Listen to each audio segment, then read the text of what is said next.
And look, two things tend to make a lot of people happy: art and cake. Combine that with a new event launching in Lynham on Monday, and you've got quite the combination. Make Art, Eat Cake is a workshop where you'll learn art techniques and create works, all while enjoying coffee and cake.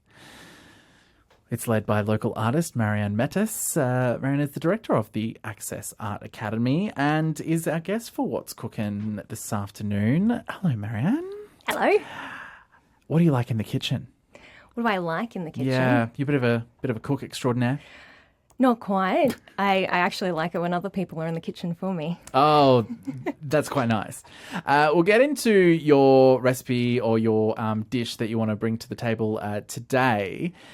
But first, like this event, this is a nice way to bring people together with art. What's your thinking behind it?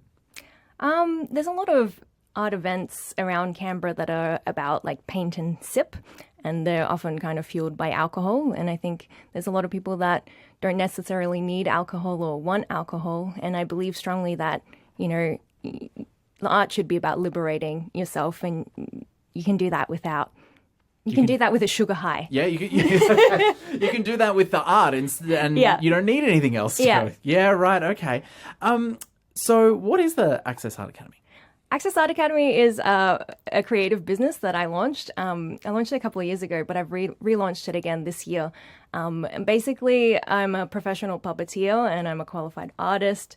And I do all sorts of weird and wonderful things, and I just want to share that with people. So I do puppet shows for schools and events and workshops, and I also create accredited teacher programs. So teachers can upskill themselves with all sorts of things like art and puppetry. And I've just launched these art and cake workshops as well. And I also have Dutch classes in the mix that my mum runs. Oh my gosh, teaching Dutch? Teaching Dutch and languages, yeah. Oh, how cool. So there's kind of a bit of a family business. We've got lots of things in the kitchen. Now, okay, so this looks like that you're trying to bring art to as many people as possible. Yes. Why is access to art and art exploration so important? Oh, well, it's one of the most ancient things that we've done as humans to express ourselves. And it has a meditative quality about it. So you can sit down and relax and kind of really focus on technique or texture or color or and create something that comes from deep within you, and express yourself in a way that language or, other forms of communication sometimes fail to. So I think creating art is a really special thing that we should all be doing every day a little bit. Yeah. Do you think anyone can be an artist? Yes, definitely. Anyone can be a puppeteer. Anyone can, do anything in the creative arts, I think. You just need to not be so cruel to yourself and give yourself a go. You brought up puppeteering again. What got you into puppeteering? I had a quarter-life crisis. You're too young to have a quarter-life crisis. No, I'm older than I look. That was maybe 15 years ago. But yeah, and then I quit my job and flew around the world and trained with master puppeteers and came back and launched a business called Puppetoodle, and I did lots of puppet shows around Canberra and Australia and worked internationally as well. Yeah, right, okay. And what do you love about it? What I love about puppetry? Yeah. Oh, you can create life. Like, it's the most mesmerizing moment when you see something that you've created, because I like to create the puppets myself as well. And then that moment when the eyes come into place and then you give it a little bit of movement and a little bit of breath and the whole thing just comes to life. Yeah, wow.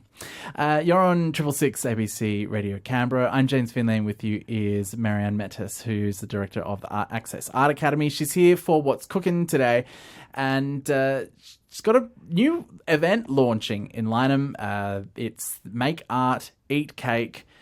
That's why she's here for What's Cooking. So if you rather people cook for you, perhaps you're not baking these cakes, Marianne. No, I have partnered with the fantastic Carly Branch from The Front, and she's a local business lady. She's awesome, and she's done up the front really nicely. I don't know if you've ever been to The Front, but it's got a little art gallery in there as well.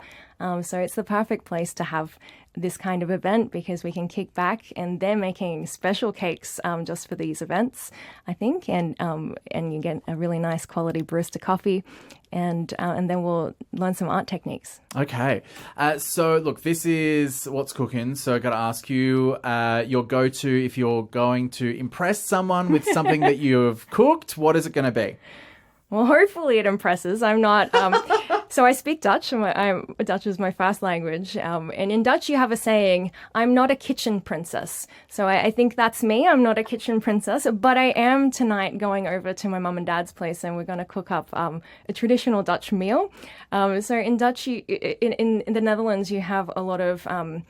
potato and vegetable dishes with sausage, and they call that stampot. So you kind of mash the potatoes and then you throw in some veggies, like things like kale, and you mix it all together and cook up some sausages. Oh. And, here I think kale is like this kind of superfood and super healthy and it's great. But there's like, common things like Weet-Bix, like it's it's like an everyday food. But I think tonight we're going to make rode kool met appeltjes. Oh, yeah. And haché.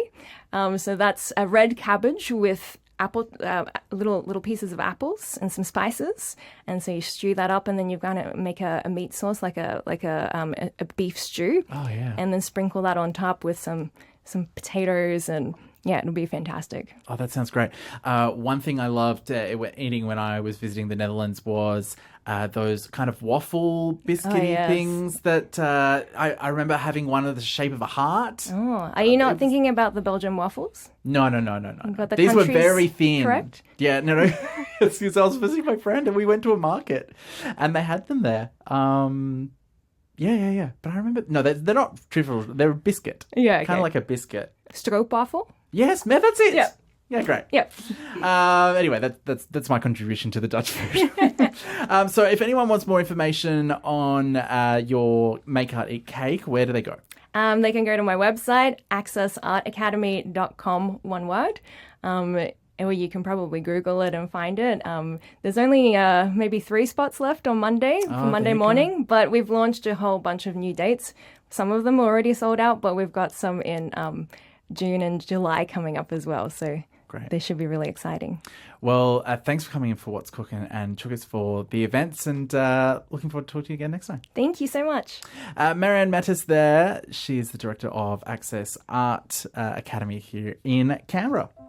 You're on 666 ABC Radio Canberra. It's 14 to 4. I'm James Findlay. In a few moments, we'll have a word with you. We'll take a look at the word Anzac.